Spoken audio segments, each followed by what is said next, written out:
In this video I'm going to show you how to make some other initial customizations on Thinkific.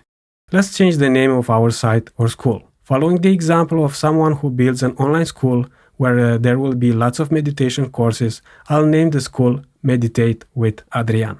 Let's check if I have the same name on Teachable. Okay, it's the same name. Now my site's URL seems to be okay. Let's see what we can do more. Here you can see how different pages on the school look. And here I have the example of the checkout page. This is the page a visitor sees when he or she is about to confirm the purchase of your course. And here is the thank you page, which your enrolled student will see immediately after confirming the purchase. And of course, there are other pages that you can customize to your liking. The coming soon page is a great page to have installed on your courses that are coming soon. And as you're about to create your first course, you can set this up to inform the visitors of your school that you are in the process of creating a course. You can also encourage the interested visitors to sign up and be informed when your course will be available.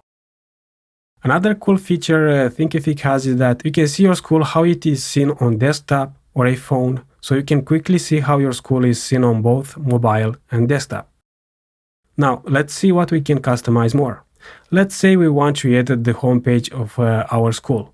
In case you want on the homepage of your school to be installed the Coming Soon page, you can do this here by selecting the Coming Soon page here and save your changes. Now, let me show you how to quickly create a curriculum inside Thinkific. First, select the course you want to edit. Then you're inside the course builder. And in Thinkific, a chapter is like a big section or module. Let's say you create a course with an introduction, the content itself, and a conclusions part. If you want to organize your curriculum in a professional way, you will need 3 chapters. One for the introduction, one for the content of your course, if it is a short one, and one for conclusions. Then you can add inside each chapter different types of lessons. Now let's add a lesson to chapter 1. But first, I'll rename it to Introduction. Save, and I'll check really quick what the curriculum looks like on Teachable, the one that we made in a previous lesson. Okay, let's rename this to Welcome to the Course. You may notice that on Teachable there are sections and lectures, while on Thinkific there are chapters and lessons, but they mean the exactly same thing. Let's add the lesson. Here you will have to select what kind of lesson you want to create at this point. Video, text, PDF, audio, and so on. Let's say you want to select a video for this lesson.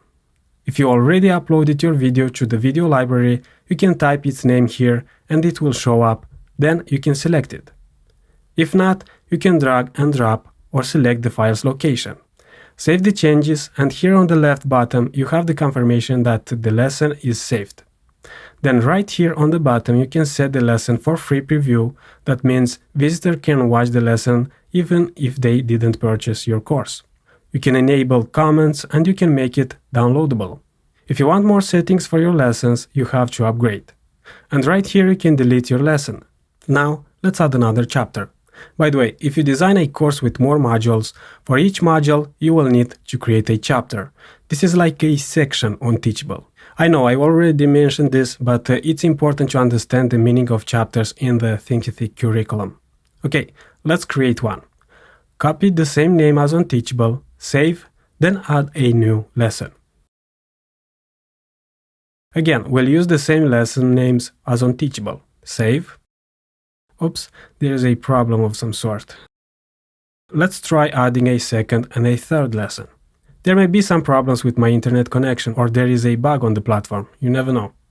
So far we have our 3 lessons in the curriculum, but without any content. Now I'll add a new chapter for the conclusions section.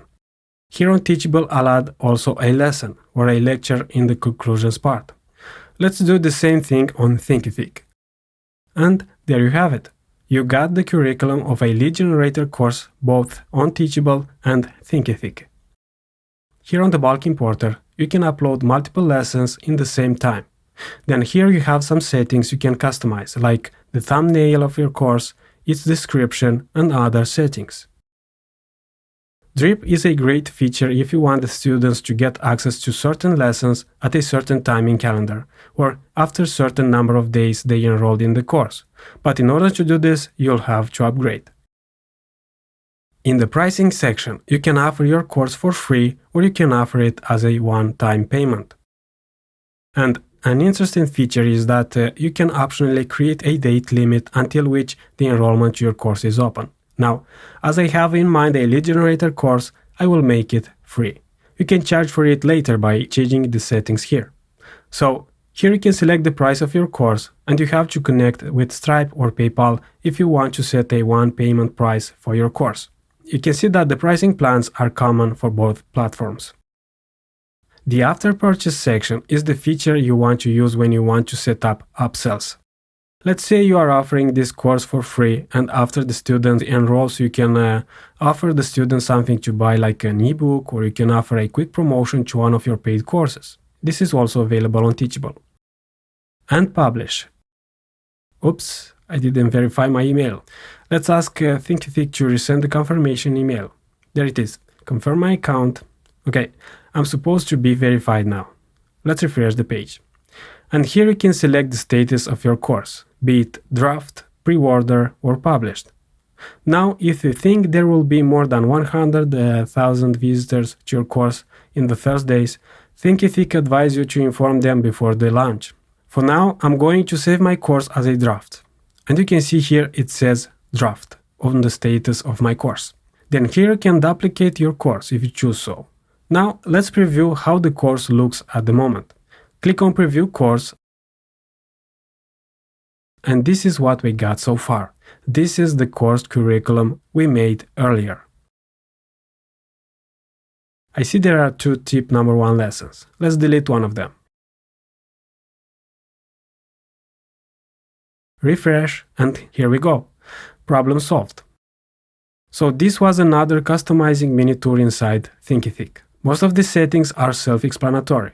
Now, if you completed the curriculum of your course before creating your course, it will be a lot easier for creating a curriculum inside Thinkific or Teachable. I hope you followed along inside your Thinkific account. If not, watch the video again and familiarize better with your Thinkific account. For your assignment, create the curriculum for your course inside Thinkific. When you finish your assignment, I'll see you in the next video.